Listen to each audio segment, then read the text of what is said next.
Mystery House.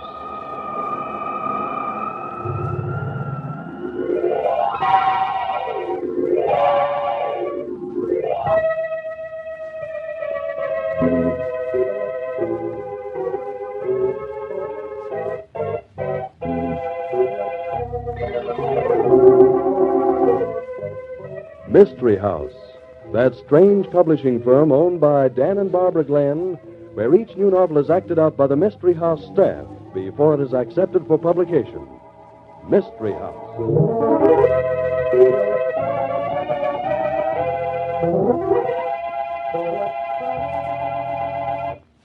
Well, Barb, I hope tonight's story's good enough to make a bestseller novel. I think it is. Well, let's see now. What's the title again? Sub Rosa Justice. The folks all ready to act it out? Sure, they're out in the game room. I'll go get them. Fine.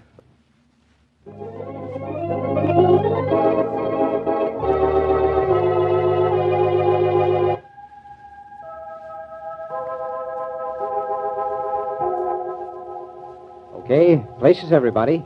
Set the scene, will you, Tom? Sub Rosa Justice. Tonight's story opens in a doctor's office. Thorne Carlson is looking at the doctor with amused disfavor. Oh, come now, Doctor. You're being too abstract. You're putting on that smug, complacent, professional face. I have tried to be as plain as possible, Mr. Carlson. In cases such as yours, one cannot be specific. One cannot be specific. Well, maybe not, but one can be blunt. Take a chance, Doctor. Tell me something that adds up. All right, Mr. Carlson. You have 1 month to live. Maybe a little more, probably somewhat less. Thank you, Doctor. Thank you. Now, 1 month to live. Yeah, that's quite amusing in a way. Oh, don't look so shocked. With an affliction such as yours, Mr. Carlson. That really is funny, Doctor. An affliction such as mine. Do you know why I'm so little disturbed about dying? Because I've lost my affliction. You must be mistaken about that, Mr. Carlson. The X-rays show quite clearly. X-rays? Did you take an X-ray of my soul, Doctor? Or isn't medical science that well developed yet? Oh, pardon me. I'm doing the identical thing I accused you of doing a few minutes ago. I'm being abstract. Perhaps I'd better explain what I mean. Or aren't you interested? But, of course, I am very much interested. Fine. I think I'll enjoy telling someone about everything. It all began when Gretchen and I were married.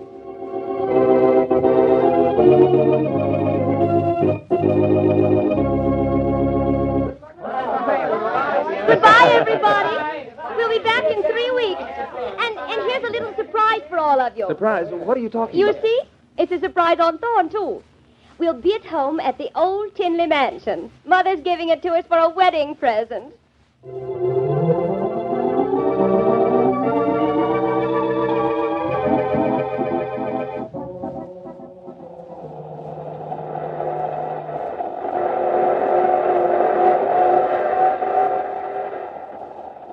Gretchen, you knew I'd rented an apartment for us. Why didn't you tell me about the Tinley Mansion? Why, I wanted it to be a surprise, Thorne. And it's a perfectly marvelous one, isn't it? It's out, Gretchen, completely out. Why, Thorne, you're joking. I can't afford to keep up the place. And besides, I couldn't be happy rattling around in a huge old barn like that. People can afford anything they want. Smart people. And I couldn't be happy in a stuffy little apartment. We'll get along. But I don't make enough money, Gretchen. That place, well, it must cost a fortune to keep it going. You're quite right, Thorne, about not making enough money. You don't. And that's one of the first things we're going to change. You must develop contacts. Contacts? Oh, you mean live off my friend's charity? That's just the point. Most of your friends couldn't afford any charity. We're going to move up, Thorne, and the Tinley Mansion's going to help us do it. Did it ever occur to you, Gretchen, that I might not want to move up? I'm pretty happy just as I am. You're brilliant, Thorne, but you lack ambition. That's one reason why I'm going to be good for you. I can think of some other reasons, Mrs. Carlson. Oh, Thorne, don't get mushy. Our marriage can be a tremendous success if we take advantage of all our weapons. Weapons? Your biggest asset is personal charm. You do have it, darling. And Mother can help us socially, with money, too. You almost scare me, Gretchen. You talk like this was a business deal. You married a smart woman, Thorne. I married a lovely one. You don't really know how smart I am. No? Remember when you were running after Diana Tracy? Yes, I remember. Everybody was saying you'd marry her. Gretchen, please. And then she went to New York without even saying goodbye to you. You don't need to rub it in. You never knew why she left, did you? No, I didn't. It was because I told her you and I had been secretly married for 6 months. What? You see, I know how to get what I want. Everything I want. You told Diana that. Yes. And she fell for it. Thorne, don't stare at me like that. What's the matter? Nothing. I guess you do love me, don't you? Why, of course, Thorne. Of course I do.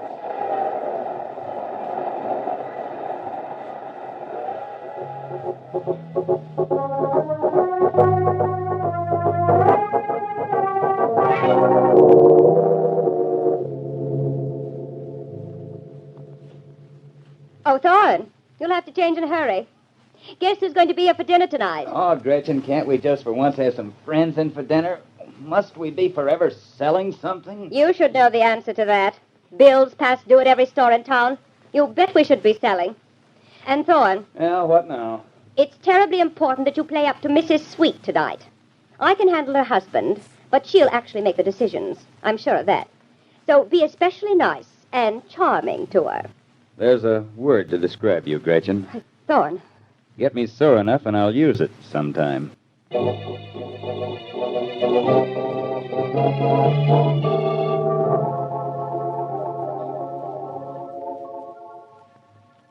there you have it, Mr. Shannon. What do you think? Well, that's very good, Mrs. Carlson. I wish you weren't married. You'd be a great success in the advertising business. I will be anyway, Mr. Shannon.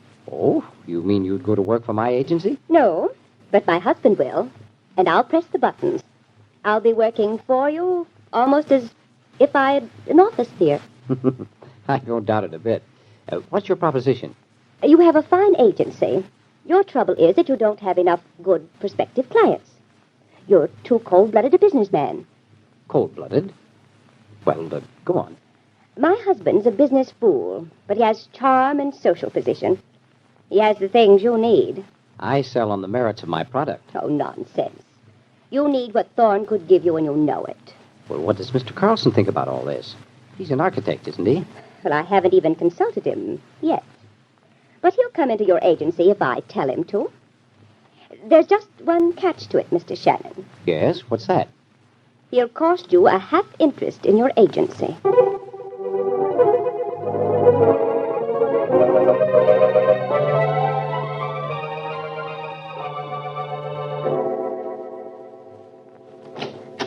Hello, Gretchen. Oh, you're looking beautiful tonight. I have 2 surprises for you, Thorne. Oh, what have you done now? But what do you mean? I've learned to distrust your surprises, Gretchen. You have the nerve to say that. Haven't they always worked out for the best? Haven't I brought you right up the ladder? All right, what now? First, we're going to have a baby. Oh, that's wonderful, darling. Just a minute. Second, you're through with architecture. Huh? The arrangements are all made, and I drove a hard bargain. You're going into an advertising agency.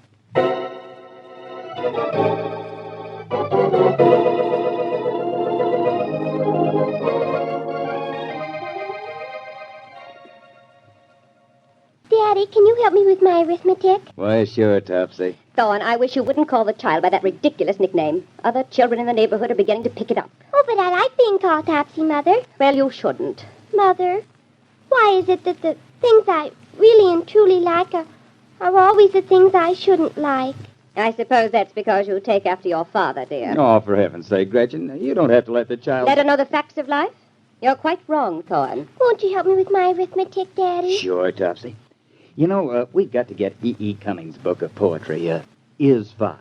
Is 5? What does that mean? Well, you see, Topsy, a lot of stuffy grown-ups have made a lot of rules. And because they've made those rules, certain things are so. And the rules say that 2 and 2 are 4. Well, aren't they? For most people, yes, Topsy. But not for you and me. You see, Topsy, you and I are among the privileged few.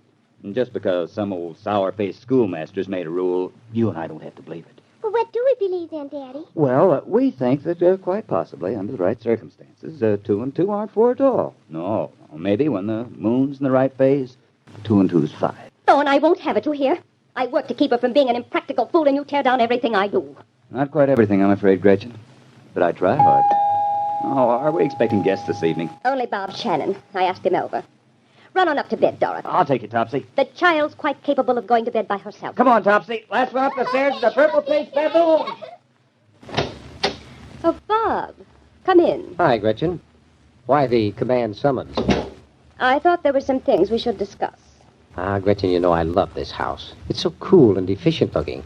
Where's Thorne? He went upstairs to put Dorothy to bed. He'll be down in a minute. He's a swell guy, Gretchen. You did me a big favor that day that you came in and sold him down the river. I don't do favors. A business deal is mutually advantageous. I've never been able to figure you out, Gretchen. You make the Mona Lisa look like an open book. Nonsense. Were you ever in love with Thorne? I mean, before you married him? Well, of course. I saw great possibilities in him. I'm glad you never fell in love with me, Gretchen. Oh, I don't know. I could have done a great deal for you, Bob. Actually, you'd have been much better material than Thorne. Did I hear my name? Hi, Bob. Oh, hi, Thorne. We were just admiring Gretchen's handiwork. Sit down, Thorne. Why so solemn? I have a little surprise for you men. Oh, watch out, Bob. You don't know her surprises like I do. I've been checking the firm's books. Well, we've come a long ways in the last 9 years, haven't we? I checked them myself the other day. Yes. Yes, we've come a long ways. And nearly 80% of the billing is Thorne. Sure, I get it, and Bob takes care of it. Not a bad deal. Not a bad deal for Bob. Huh? What do you mean? I mean that, well, frankly, you're not carrying your share of the load, Bob. You aren't contributing as much as we are. No? What are you going to do about it? Thorne's pulling out of the agency. He's moving over to Modern as a senior partner. Thorne, you'd do that to me. Well, this is a complete surprise to me, Bob. I didn't I've have made all the arrangements. Thorne's clients have agreed to the change. But you can't do that to me, Gretchen. You'd tear down overnight all that I've been years building up. Well, it's more than a business to me. It's everything I have in the world. It's my life. Don't worry, Bob. I won't do it. You won't have anything to say about it, Thorne. You see, I knew you'd be swayed by sentiment, so I got your clients to approve the change. I started Thorne out in the business. We're partners. You never gave us anything we didn't earn. It was always business, and it's still business. Goodbye, Gretchen. Thorne, where are you going? Out. I may be back, and I may not. He means it, Gretchen. Your plan won't work. He'll be back. You're forgetting Dorothy. Yes, Dorothy. Poor little kid. Poor, poor little kid. I think I'm going to do her a favor. A great favor.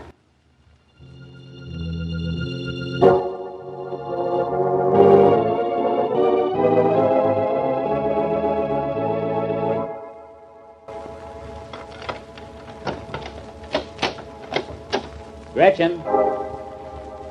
Gretchen. Oh, Gretchen! Great Scott. No. You woke me up, Daddy. You shouldn't shout so. Oh, Mother. Daddy, something's happened. Mother's hurt. No, not her, Topsy. Your mother's dead. She's been strangled to death with a handkerchief. No, she can't be dead. She can't be. Mother, speak to me. Oh, please, Mother, say something. Topsy, honey. Sometimes things happen that little girls can't understand. Maybe later and maybe never. You'll have to be a brave kid. Now, go on back to bed, honey. Untie the handkerchief from around her neck, Daddy. It's so tight. All right, darling. Daddy, what are you doing with the handkerchief? I'm going to put it in my pocket, Oh, Topsy. but it belongs to whoever killed my mother. It's a man's handkerchief. A man with the initial S. It must be Mr. Stanton. He was coming here when I went to bed. Topsy, no, you mustn't say that. Don't ever mention it. Your mother was killed by a man while I was gone. People say bad things about that, honey. Bad things about your mother. This is our secret. Promise, honey. All right, Daddy. It's our secret.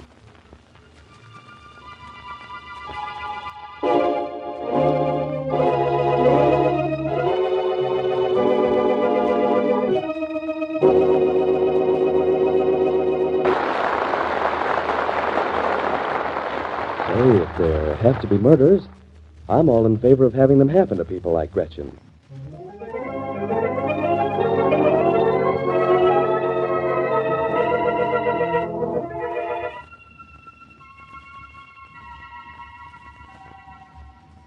And now, we go back to the living room of Thorne Carlson's home.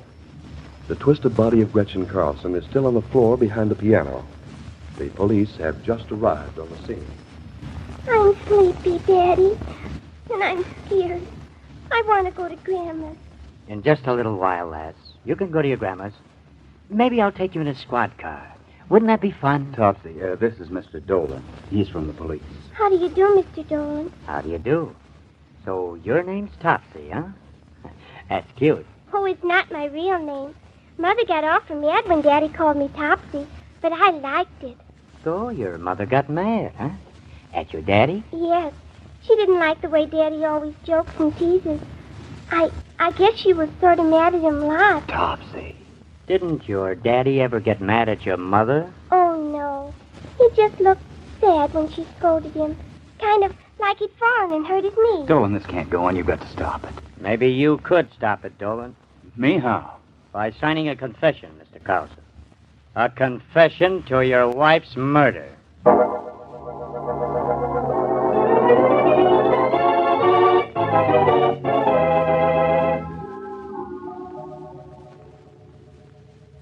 Well, now that you've learned that Gretchen and I had our quarrels, what next?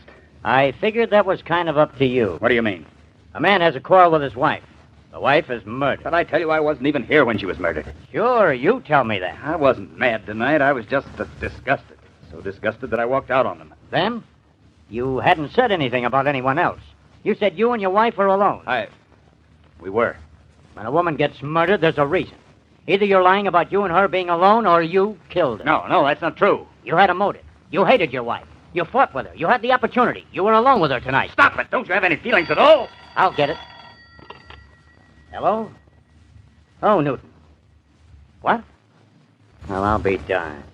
You don't tell me. That just goes to show you never know, doesn't it? Okay, thanks, Newton. I'll see you later. Goodbye. What was that? Never mind. Are you ready to sign a confession? No. You'll hang, Carlson. You'll get a rope around your neck just as tight as the one you tied around your wife's neck. It wasn't a rope. Oh, so it wasn't a rope. Well, now we're getting somewhere. Come on, you might as well come clean, Carlson. You'll spill the whole works sooner or later. No, listen, you can't talk to my daddy like that. Topsy. You're a bad man, and I hate you.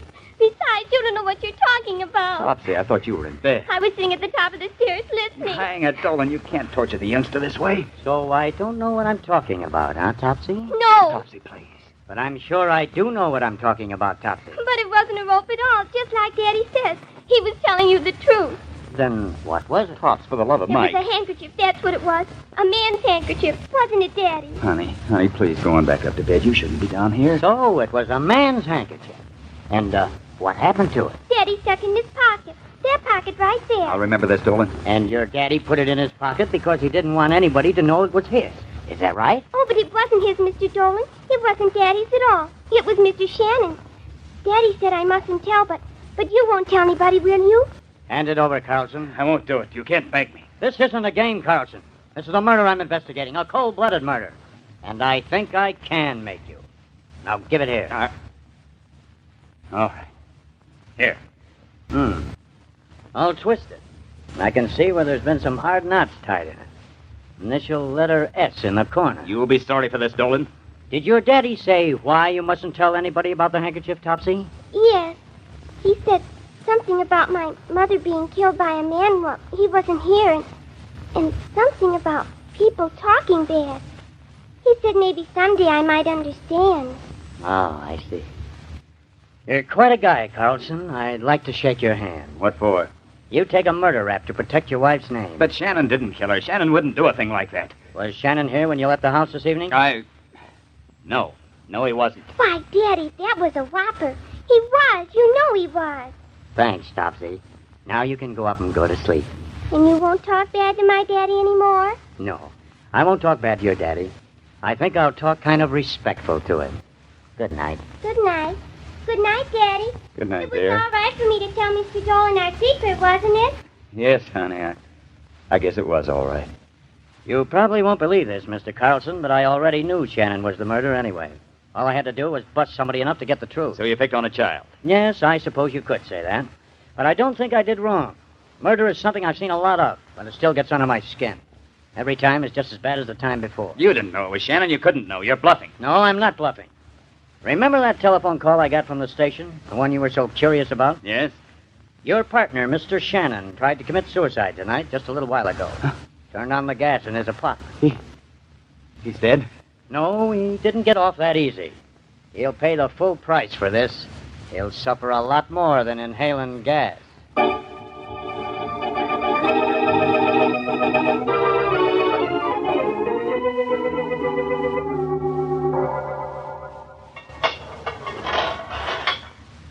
You can have 10 minutes with him, Mr. Carlson. I'll tell you when your time's up. All right. I'm sorry, Bob. Dreadfully sorry. You ought to hate me, Thorne. Yet you're the only friend I have. The only one who tried to save me. Didn't do any good, but you tried, Thorne. You're not guilty, Bob, even if the jury said you were. I know that. I'm afraid I am guilty, Thorne. I remember saying to Gretchen something about Topsy. I said, I'm going to do her a favor. Well, then Gretchen laughed at me, and I slapped her face. Everything went black, and the next thing I remember, I was in the hospital. They didn't believe me when I told them that, Thorne. I don't suppose I'd believe it if I were on the jury. I believe you, Bob. There's still a chance. The governor... No. It's better this way. Our business is gone now, you know that. Everything I worked for all my life. Gretchen had her way, Thorne. I'd have lost it if she'd have lived. Her death took it away from me anyway. She was the most evil woman I ever knew. I'd gladly trade places with you, Bob. No. I thought about that, Thorne. About trying to throw suspicion on you, but that was no good. Why not? There's Topsy. Yes, there's Topsy. I don't regret a thing, Thorne. I've no relatives, nobody to humiliate. And I've done the kid just what I said I would. I've done her a favor. So waste no tears, Thorne. It's a good job all around. Just forget about the governor. No dramatics, no scenes. Your 10 minutes is up, Mr. Carlson. Thank you, Dolan.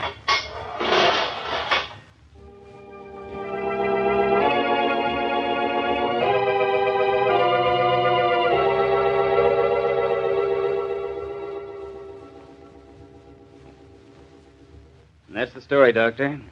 When I said I could laugh at death because I had lost my affliction, you see what I mean. But you have undergone a terrible shock, Mr. Carlson. It's no Shock, wonder. Doctor? Yes, I suppose I have. But there's something extremely amusing about the whole thing. Amusing? My dear Mr. Carlson. You see, Shannon was telling the truth, Doctor. What? He didn't know what happened after he struck Gretchen. I found him wandering about the streets, incoherent. I took him to his apartment and turned on the gas. Then I went home and strangled Gretchen. I killed her. You murdered your wife? Certainly. I was willing to pay for my wife's murder, but there was Topsy. She couldn't go through life with the world thinking her father a murderer. Shannon had nothing to live for with the business gone anyway, but I'd have taken his place in a second if it hadn't been for the youngster. Well, I hardly know what to say, Mr. Carlson. Oh, you don't need to say anything. I got justice for Gretchen without ever resorting to the law, and, well, with 1 month to live, it looks like somebody, something, got justice for me the same way.